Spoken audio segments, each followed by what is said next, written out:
Y quería saludar la presencia del doctor Álvaro Vidal, presidente de Salud en la sala.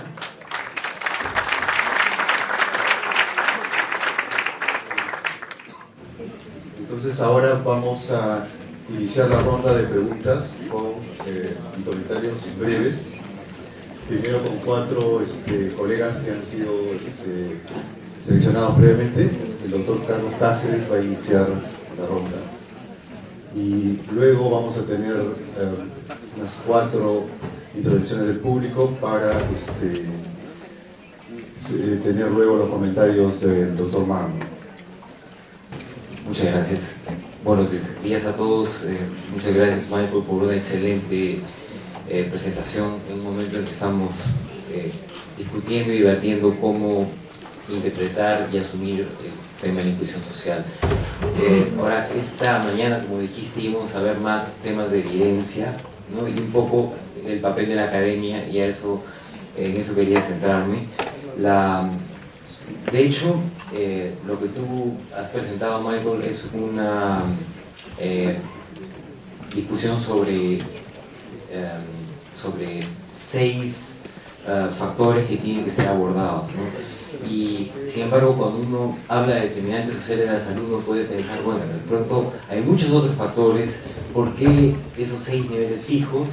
Y por qué de pronto no abrir un poco esa discusión. ¿Es un modelo fijo o es un modelo que permite un análisis de más outcomes, de más, digamos, indicadores de salud, y también un análisis de más posibles determinantes, un número mayor de determinantes? Entonces, un poco, de hecho, la comisión trabajó y está proponiendo un modelo, pero el tema es cuán fijo es ese modelo y cuánto puede ser ampliado.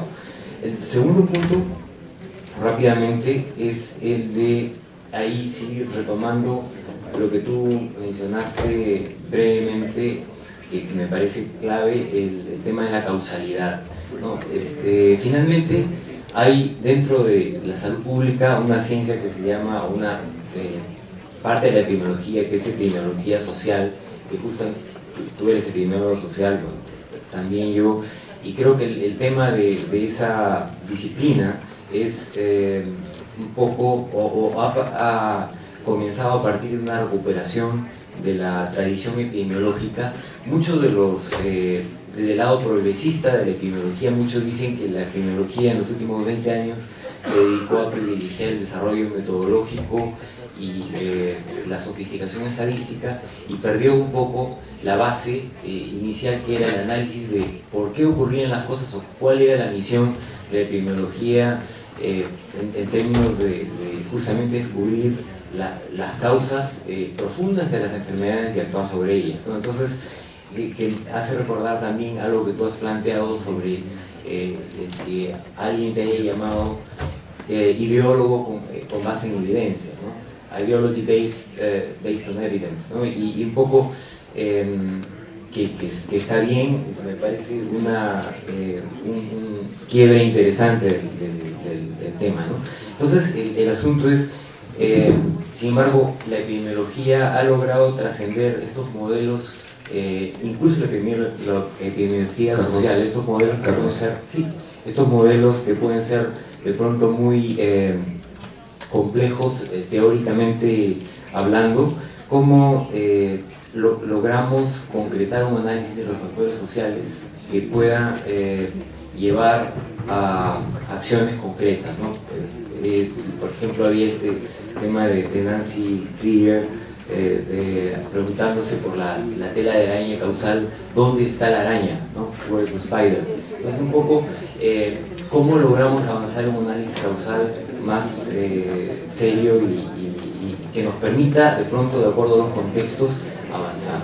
Bueno, muchas gracias. Gracias, Carlos. Ahora Esperanza, por favor. Esperanza Reyes. Sí, yo quiero hablar desde mi perspectiva como docente, investigadora, y que he estado en contactos también con decidores, ¿no? Y yo creo que quisiera nada más señalar un comentario en base al tránsito que hemos tenido en la comprensión del enfoque de determinantes sociales, porque yo creo que ha habido, todavía también persiste como un discurso de los determinantes sociales, como que no lo hacemos, o sea, no lo logramos incorporar en cómo hacemos, ¿no? Todavía hay un discurso de, bueno, sí, pues esos son los determinantes sociales, como algo que está fuera de nuestro alcance, ¿no? Y entonces me parece genial que el doctor Marmon nos haya planteado las posibilidades de intervención, porque yo creo que, desde mi perspectiva docente, yo creo que esa es una tarea central, la formación de una conciencia, de una competencia cívica, que va más allá de los servicios, que va en la perspectiva de cómo ampliamos también esa necesidad de reconocernos entre peruanos y también la necesidad de expandir los derechos sociales. Hablaba con la gerenta de Desarrollo Social de la Municipalidad de Lima y me decía, Esperanza, no sabes cuánto estamos haciendo en el reconocimiento de los niños y su DNI, que han encontrado muchísimas poblaciones que no hay. Tenemos la noticia en la prensa de las mujeres aguajún, las mujeres en la selva, hay 3.000 sin reconocimiento como ciudadanos, ¿no? Entonces hay espacios de intervención que trascienden los límites de nuestros propios posicionamientos como servidores de salud. Y yo quiero llamarlos a esa competencia cívica que está muy en el discurso y en el sentido de lo que es los determinantes sociales. Gracias. Gracias, Esperanza. Ariel, por favor. Buenos días con todas y todos. Sir Michael Marmon, muy agradecido por la presentación que nos hizo. Quería destacar uno de los elementos que usted menciona, el rol del empoderamiento comunitario e individual en el abordaje de los determinantes sociales. Junto con el empoderamiento local y el control social de los servicios de educación, salud, etc., en Perú tenemos diversos colectivos de la sociedad civil, como el Foro Salud, el interés de poder acompañar al Estado en la definición de políticas que estén orientadas al cumplimiento de los derechos y el influir en la forma en la que estas políticas se implementan. Hoy, más tarde, vamos a tener un taller sobre participación ciudadana y usted, en sus presentaciones previas, varias veces parecía decir si realmente, preguntar si realmente estamos escuchando su mensaje. Quisiera consultarle si puede profundizar un poco más sobre el rol que tiene la sociedad civil, ya no solamente en lo local, sino en la influencia, en la manera en la que estas políticas que abordan los determinantes sociales se deben implementar. Me estoy refiriendo a los colectivos de sociedad civil, a los medios de comunicación y a los colectivos de personas que viven con condiciones de salud especiales. Gracias, Ariel. Ahora le invitamos al doctor Duncan Pedersen. Bueno, muchas gracias por esta segunda oportunidad de levantar un comentario y quizás una inquietud. Desde mi propia perspectiva de investigador de la realidad peruana en el contexto que vengo trabajando, que es el contexto de Ayacucho, un departamento en donde efectivamente se concentran, no por azar, y se ha concentrado por muchos decenios, sino centurias, la violencia que hoy es política, pero que siempre fue estructural. Y esa concentración de la violencia en el Perú responde a estos gradientes que efectivamente Sir Michael nos enseñaba. Creo que hay evidencias en el Perú, por citar una de ellas, la Comisión de la Verdad y la Reconciliación, hablaba de estas concentraciones de las víctimas de la violencia en la región altoandina, por ejemplo. De las 70.000 efectivas desapariciones o muertes, nos hablaba de una concentración relativamente alta en ciertas zonas del país y no en otras. Esto es ciertamente uno de los gradientes, la distribución espacial de la violencia y sus consecuencias es ciertamente uno de los gradientes más importantes que en el Perú todavía seguimos asistiendo. Creo que también, aparte de esta violencia y su distribución espacial asimétrica en el Perú, se da también una distribución étnica asimétrica. La misma Comisión de la Verdad decía y hablaba de que de las 70.000 víctimas, el 80% o el 75% de estas eran quechohablantes. Aquí estamos asistiendo una vez más a este gradiente que nos exponía el doctor Marmot.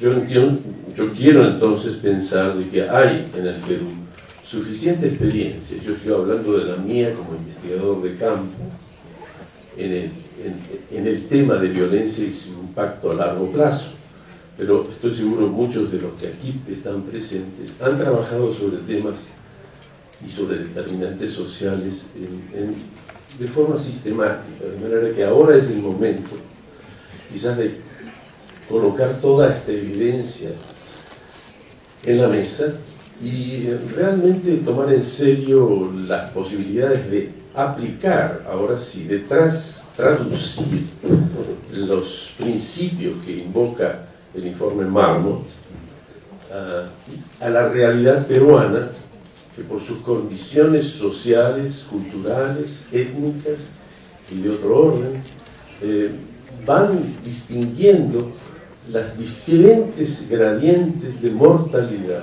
y de morbilidad que esta sociedad experimenta. Aquí en adelante viene entonces el gran reto, y el gran reto es esa traducción en esta realidad, que es diferente a la realidad de los países europeos y ciertamente muy diferente a la realidad que muestra el doctor Marmot en Gran Bretaña. Ahora invitamos al doctor Álvaro Vidal. Buenos días, damas y caballeros. Doctor Marmot, nuestro agradecimiento por sus enseñanzas. Yo quería, en primer lugar, saludar a la Universidad Cayetano Heredia por los 50 años de fundación y decirle un par de preguntas al doctor Marmot. Sí, Marmot.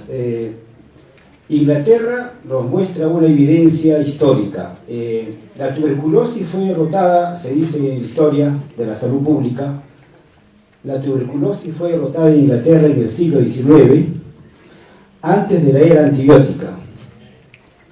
Si nos pudiera usted explicar cómo fue este proceso, que es una evidencia histórica y es una evidencia de justicia social también, y una evidencia epidemiológica. Y por último, porque ya que tenemos un brevísimo tiempo, ¿qué contradicciones encuentra usted entre la concepción neoliberal, las políticas neoliberales y el enfoque de la salud, de la seguridad social, de la educación como derechos humanos? Muchas gracias. Muchas gracias, doctor Vidal. Ahora vamos a pasar a la pregunta del público y quisiéramos que levante la mano 1, 2, 3 personas. Un saludo a este espacio tan importante. Maruja Silva, de la Mesa de Concertación de Salud y Medio Ambiente del Distrito de Independencia. Un saludo muy especial a mi hermano. Mi pregunta es en base a la realidad de este país. El Estado tiene dentro de su organización, en el espacio local, que es el que yo conozco, una dificultad seria. La sectorización impide el hacer procesos comunes, enfocar los procesos de acuerdo a la realidad local, tomar la propuesta ciudadana y poder desarrollarlos a partir de eso dentro del mismo medio. Esa sería una pregunta, las alternativas. Y a partir de ahí la política pública no tiene que ver con la realidad, ¿no? El verticalismo en el cual vienen estas políticas no pueden ser adaptadas. Eso uno. Otra cosa es la participación de la ciudadanía. No es tomada en cuenta, ¿no? El canal de participación no tiene relación con la propuesta, no llega. El espacio de concertación es eso, quiere ser eso, pero para asumir los determinantes de la salud como eje de estas propuestas en salud es muy difícil, es más bien ir contracorriente. Yo le pediría ahí propuestas. Y lo último, un poquito más de desarrollo sobre la vigilancia ciudadana. Vamos, una sola pregunta, una pregunta muy sencilla y muy directa, espero escuchar de usted. ¿Los sistemas de salud son un determinante social de la salud? Buenos días, doctor Marco. Mi nombre es Gabriela Nales, soy estudiante de medicina de la Universidad Peruana Cayetano Heredia. Asimismo, soy miembro de AFMCI y soy presidente de la Federación en Perú. Teníamos dos preguntas aquí en la Federación de Perú. Estamos haciendo muchas estrategias internacionales para poder reducir el gap a nivel internacional por AFMCI. Queríamos saber cómo recomienda usted que aquí en Perú la Federación se lleve, cómo estrategias podríamos establecer para poder reducir el gap. Y además, la segunda pregunta, perdón, en su informe usted recomienda que se agrega a la currícula de Londres, de Londres y del Reino Unido, el tema de la Organización de Salud. Queríamos saber cuánto hayan avanzado en eso. Gracias.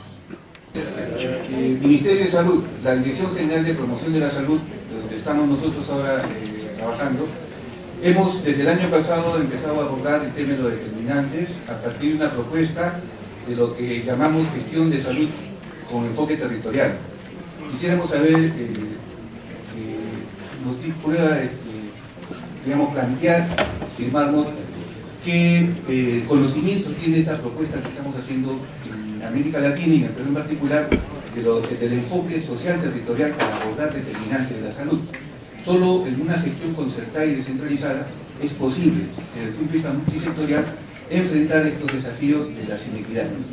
Nosotros, repito, quisiéramos saber si conoce usted este abordaje, ¿no?, de la gestión de salud como enfoque territorial para poder modificar estas determinantes de la salud. Voy a tratar de no dirigirme a cada persona de manera individual, sino de comentar sobre lo que he escuchado y tocar algunas preguntas específicas. ¿Es fijo este modelo? ¿Es una suerte de verdad religiosa que estoy presentándoles? ¿Bajé de la montaña de repente como Moisés con los 10 mandamientos? No, por supuesto que no. Se trata de un emprendimiento intensamente humano. Por supuesto está incompleto todavía, no es fijo. Les puedo decir que con la Comisión Global debimos consultar a unos 200 expertos en todo el mundo, ¿no?, en nuestras redes de conocimiento. Y esta es la mejor evidencia de que estos 200 expertos pues podían darnos lo que podían a través de esta red. En la revisión inglesa trabajamos con 80 expertos nacionales. Entonces, no fui yo y unos cuantos miembros de la comisión los que hicimos esto. No, esto está basado en lo mejor que hemos podido encontrar. Ahora ustedes dirán, bueno, solo le han preguntado a algunas personas, así que de repente no hemos hablado del declive del fútbol inglés, por ejemplo, no hemos podido decir nada al respecto, no que sea relevante, solo elegimos en realidad las áreas que creíamos que eran relevantes, pero yo debo decir que es lo mejor que hemos podido hacer tomando un enfoque de curso de vida, digamos. Si pueden hacer algo mejor, por supuesto que esto está abierto a hacerlo mejor, ¿no? La evidencia sugiere cosas adicionales en su país, inclúyanlo. Nosotros hemos dado esto como lo mejor que hemos podido generar a partir de la evidencia obtenida de la opinión de 200 expertos en todo el mundo de la Comisión Global y 70 u 80 expertos a nivel de la Comisión Nacional en Inglaterra. Y estamos haciendo algo similar para Europa. Un área, quizás el área principal de crítica ha sido que no hemos indagado políticamente lo suficiente? Bueno, primero que nada es porque está más allá de mi conocimiento experto, y en segundo lugar porque no sé si hubiera sido muy útil, ¿no? Un comentarista escribió que la comisión habla de la injusticia social y dice que está causando muertes a gran escala, y sabemos quiénes son los que son los asesinos, pero nómbrenlos, ¿por qué no los nombran? Yo no pensaba que esto sería útil, ¿no? Incluso si es que supiera quiénes son los que causan estas muertes, no hubiera sido útil ponerlo. Pero aún así, el análisis político, ¿no? Haciendo el análisis a nivel político, creo que es importante considerar. Cuando la gente dice, no han hecho lo suficiente, yo les diría, bueno, sí, ciertamente no hemos visto mucho la parte política, háganlo ustedes, véanlo ustedes. Y esto les da más posibilidades de actuar. Lo más importante es que yo no veo ninguna contradicción entre tratar de implementar a nivel práctico, como Esperanza dijo, este reporte, y continuar la investigación al mismo tiempo. Siempre hacemos lo mejor que podemos con el conocimiento que tenemos ahora, en este momento, y la falta de conocimiento no es una razón para la inacción. Eso sí, pero yo diría que el conocimiento que tenemos es suficiente ahora para tomar acción, y lo que tenemos que hacer ahora es traducir este conocimiento en recomendaciones prácticas, y tenemos que evaluar, luego tenemos que monitorear, tenemos que ver cómo hacerlo bien y cómo lograr la diferencia. Así que yo no veo contradicción entre decir que debemos continuar la investigación y deberíamos implementar esto al mismo tiempo y hacerlo simultáneamente, y ver cómo es que las implementaciones pueden lograr una diferencia. Si bien me gustaría pretender que soy experto en Perú, habiendo pasado ya 2 días completos, ¿no? Aquí, incluso así no podría decir algo semejante. No puedo comentar, digamos, los aspectos específicos relacionados a Perú. Sin embargo, puedo comentar lo que hemos aprendido de otros lugares, ¿sí? Y alentarlos a ustedes a aplicar lo que han visto al contexto específico de Perú. Pero lo que sí puedo decir con respecto a la pregunta, creo que fueron 2 preguntas interesantes, ¿no? Decían que están haciendo un aspecto, una gestión de salud territorial. Bueno, de repente no ha sido suficientemente territorial hasta ahora, pero no puedo comentar mucho al respecto porque no conozco mucho la realidad, pero lo que les puedo decir es que hay amplia evidencia de país a país que cuando las decisiones se toman en la capital, para la gente en las áreas alejadas, es casi regla general que lleguen mal las políticas, que no se hagan bien cuando se diseñan a nivel de la capital. Estuve en Australia recientemente y el ministro que se responsabilizaba por la mejora en las comunidades regionales me pedía una receta, ¿no? Como si fuera un libro de cocina. Y estaba un poco frustrada cuando le dije que no podía darle pues una receta. ¿Cómo creen ustedes que pueden hacer las cosas bien con una receta que se desarrolla en Sydney o en Canberra si lo quieren aplicar en comunidades alejadas de un territorio rural, por ejemplo, diferente? No, aquí tiene que haber participación de parte de las comunidades, tiene que haber, o se hace incorrectamente. Eso está basado en la evidencia, es un concepto basado en la evidencia.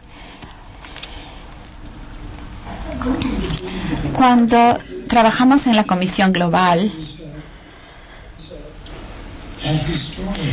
había un historiador en mi universidad que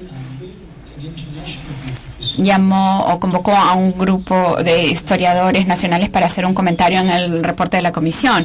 Y uno de ellos dijo, en todo el reporte de la Comisión sobre los determinantes sociales de la salud, solo mencionan el neoliberalismo una vez. Y yo dije, oh Dios, eso fue un error. Creí que ya había sacado esa mención del libro del neoliberalismo. Y Matthew Sen, que era miembro de la comisión, premio Nobel de Economía, me dijo, bueno, ¿y qué vamos a hacer respecto a esto? Y él dijo, el análisis es correcto, la crítica neoliberal es correcta, pero utilizar el término en lugar de pensar, en lugar del análisis, no es saludable. Así que quiero pensar que lo que nosotros incluimos en nuestro reporte fue una crítica profunda del enfoque neoliberalista, pero no utilizamos el término porque no nos pareció una jerga muy útil, un estándar muy útil. Hemos sido profundamente críticos. A mí se me ha criticado por no decir lo suficiente sobre derechos humanos y espero que pueda decir más en el futuro, porque creo que el enfoque de los derechos humanos es importante y poner el tema de la dignidad, la capacidad de participar al centro, ¿no? Que la gente pueda tener control de sus vidas. Ese es el lenguaje de los recursos, de los derechos humanos. Y yo he tenido una crítica muy profunda a la agenda económica que pone las ganancias, los mercados, antes que los derechos humanos, ¿no? Los mercados son fundamentales. Yo estoy a favor de los mercados. Si quieren comprar una corbata o una camisa, lo mejor que podemos hacer para que la gente consiga corbatas eso es un mercado. Pero no queremos que el gobierno nos dé una fábrica para dar a todos las corbatas. Bueno, no que me guste usar corbata, pero los mercados son importantes, pero no son la mejor forma de entregar atención de salud y no son la mejor forma de crear bienes públicos y no son la mejor forma de dar educación y no son la mejor forma de dar un medio ambiente limpio y no son necesariamente la mejor forma de cumplir con la agenda de los derechos humanos. Así que tenemos que encontrar el equilibrio, en reconocer la importancia de los mercados, pero reconocer las limitaciones que tiene esta política. Pensando en el comentario de la estudiante en la parte de atrás, yo tuve una experiencia bastante conmovedora, debo decir. ¿Tú estabas ahí? ¿Asististe a Copenhague? Bueno, yo estuve muy conmovido por la experiencia en Copenhague.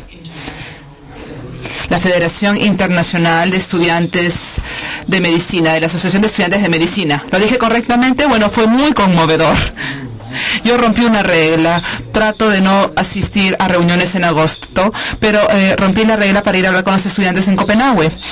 Y ver el entusiasmo, el compromiso en esta sala era palpable, todo eso era palpable y creo que yo le dije en ese momento, ustedes son el futuro y si ustedes son el futuro está en buenas manos.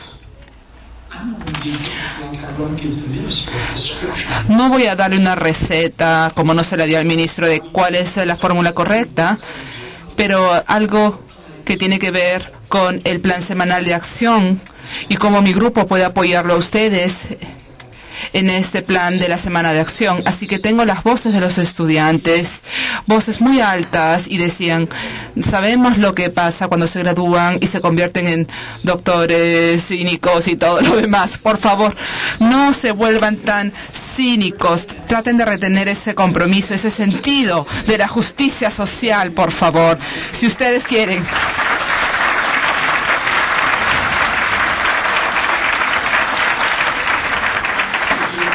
Si ustedes tener una experiencia que mejore la vida, diríjanse a estos representantes de estudiantes en una sala. Es maravilloso, es reconfortante. Los quiero alentar a que hagan esto. Lo último que quiero decir tiene que ver con la sociedad civil. Y esta pregunta surge muchas veces, surgió el día de ayer. Yo estaba tan cansado que casi me olvidé en qué parte del planeta me encontraba. Y lo que traté de decir el día de ayer es citar lo que a mí me dijeron en Tailandia. Y hablaron sobre el triángulo que mueve la montaña. Y el triángulo que mueve la montaña, los tres ángulos del triángulo son conocimiento, que incluye los académicos, la investigación, etcétera, el gobierno y las personas, la sociedad civil. También dije el día de ayer, a la hora del almuerzo, en la ceremonia de honoris causa, que yo había desarrollado este trastorno de mis ojos, que me afectaba justo en los momentos más embarazosos. Mis ojos se llenaban de lágrimas. Y cuando asistí a este Congreso de Salud en Tailandia y estaban hablando del triángulo que mueve la montaña, en ese caso no tuve este trastorno, este problema con los ojos, pero luego estos lindos niños tailandeses se acercaron a cantar y cantaron. Todos somos olas del mismo mar, todos somos estrellas del mismo cielo. Es momento de aprender a vivir como uno solo. Gracias.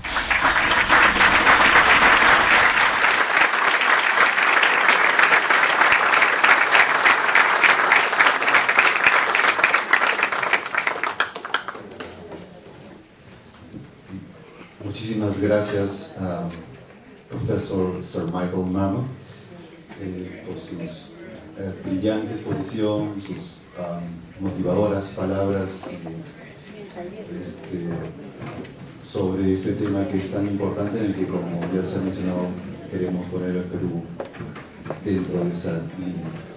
Para continuar con el programa, vamos a invitar al doctor Mario Ríos a hacer una presentación que es parte de la presentación motivadora para hacer el taller con el grupo que se va a quedar después a trabajar los 4 temas que son parte de la posición de país en la cumbre de Río sobre determinantes sociales.